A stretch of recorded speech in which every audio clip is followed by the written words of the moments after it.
When designing new materials, the characterization of mechanical properties is crucial. A fundamental understanding of performance and function of those materials requires measurements in molecular dimensions.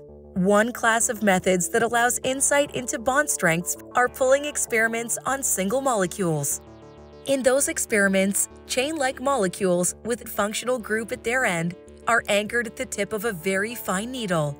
The needle's attached to the end of a lever a few micrometers long. Opposing the needle tip is a sample with a molecular turf of chain-like molecules with few longer chains protruding. Those protruding chains have the counterpart of the reactive group at their ends. If the needle is close enough to the sample, the reactive group and its counterpart can form a bond. The force needed to stretch both chains and finally rip apart the newly formed bond can be measured. Das größte Problem mit derzeitiger AFM-Technologie ist, dass sowohl Probe als auch das Gerät an sich durch kleinste thermische Änderungen.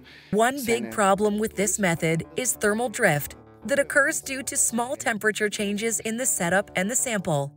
We developed a method to eliminate drift during measurements, which is a big step towards greatly improved reproducibility and opens up a much wider field of application of the method.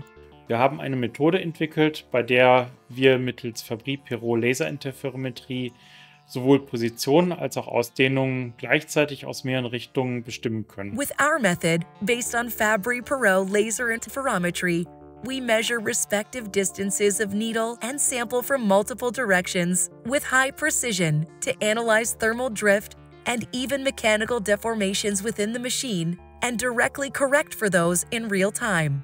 This technique for drift elimination can easily be retrofit to other methods of measurements or productions that require positioning in a sub-nanometer length scale.